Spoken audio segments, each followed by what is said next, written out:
Hello, my friends, and welcome back. Thank you very much for being with me again today. Let's start by saying this. First things first. The information is not credible. Why?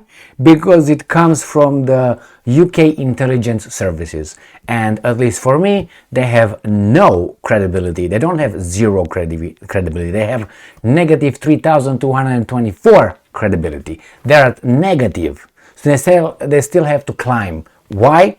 After the Iraq war, for me, they dropped even lower than where I knew they were. So, the information comes from the UK. Let's take it as being accurate, which could be. On the other hand, I think it's full of half-truths. They're not lying, but I think they're just misinterpret or give half-truths. Don't give you some more information. Or bluntly lie. All these things. I don't think they tell the truth. I work on probabilities and possibilities. The possibility is 100% that they tell the truth. It's possible. It's possible. Is it probable? 1%. And the other three are, as I said, more probable than that they tell the truth. The New Voice of Ukraine reports on July 25th, 2023, Russia deploys naval mines on approaches to Ukraine's Black Sea ports. UK. Well, very well possible. Very well. We already know that Ukraine has mines, naval mines around its ports. But when that grain agreement was signed and all that with the Turks and the United Nations, they removed some mines. Now I'm guessing that they are going to put them back, being afraid that the Russians will somehow come over. No problem. The Russians said they will inspect each and every ship that comes to pick up grain from Ukraine, and they considered it as, transporting military aid or some aid. I got stupid now. More than usual. Aid. There's no aid. That's weapons to kill. Aid. I'm going to give you some aid. We're saving lives by giving you weapons to kill people. But we save lives. Yeah, you save these lives, but what about the other ones? Okay. So what's going on? The Russians said they will, basically make an embargo. They will a blockade on the Black Sea. Let me show you the map. So you, if you're not familiar with the situation, with what's going on over there, at least on the map. Right, here is where the war is. So these are the ports where the Ukrainians are delivering, or at least are shipping, their grain. I said that the Russians will not blockade it here because they will be too close to shore. So they probably go down south towards, which I don't have the map here, but it's down south towards Bosphorus Straits and the Dardanelles. So in the Black Sea, right at the southwest of the Black Sea, being further away from the Ukrainian definite attacks.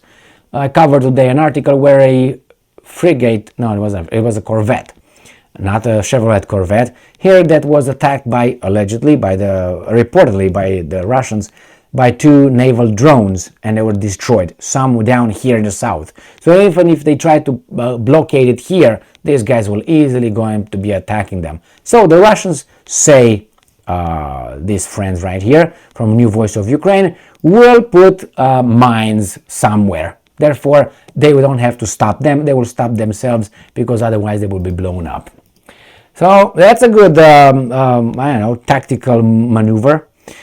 The Russian Navy has placed additional naval mines on the approaches to Ukrainian ports in the Black Sea. UK ambassador to the UN, Barbara Woodward. Woodward, are you relative with Tom Jones? I think that was his original name, the Welsh guy. Said on July 25th, as reported by The Guardian.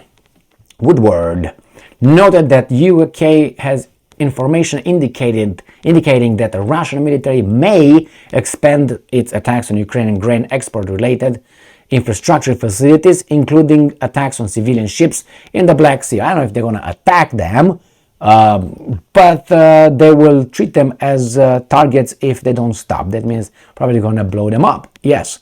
So they are the bad guys. They're going to make the rules over there, I guess. I don't think they pretend they're the good guys, do they? Anyway, probably they do.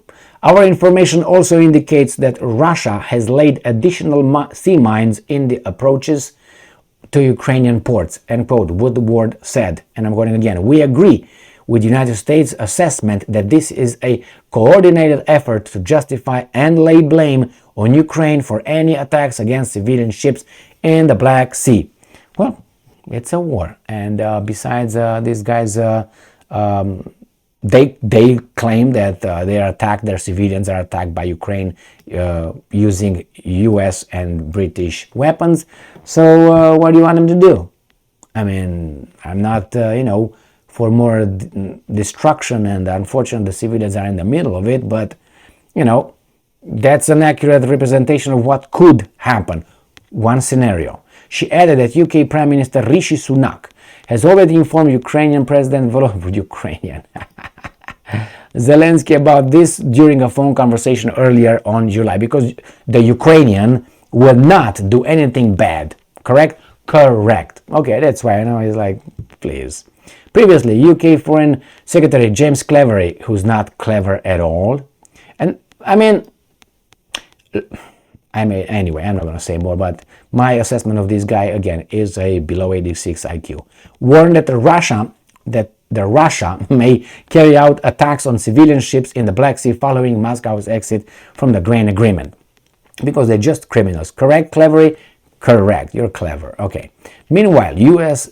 State Department spokesman Matt Miller, he's a man, announced that after Russia's withdrawal from the grain agreement, there are concerns that the Kremlin may be preparing a false flag operation in the Black Sea. Yeah, but Ukraine would not plan false flag operations, correct? Correct. Why? Because they're on our side. My friends, everything is possible.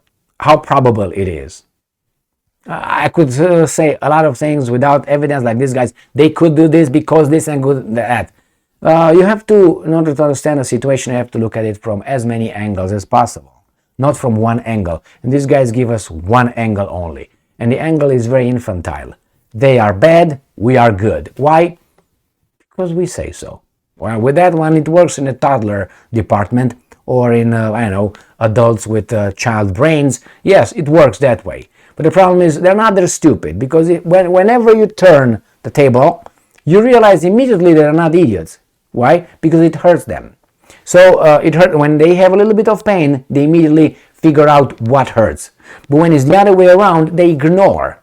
So let's say those guys are hurt, I ignore it. And I say, no, I'm the good guy, I don't know what's going on over there, you shouldn't be hurt. But when we turn the tables here, and I get in the same circumstance and I get hurt, I immediately point to the origin of the pain and who is the perpetrator and who's what. But when I'm in the other side, I don't. But I don't like that a bit. And sometimes I want to balance it. That's why I'm making this kind of videos sometimes, because it's so idiotic. And I really say, really, it's only those guys.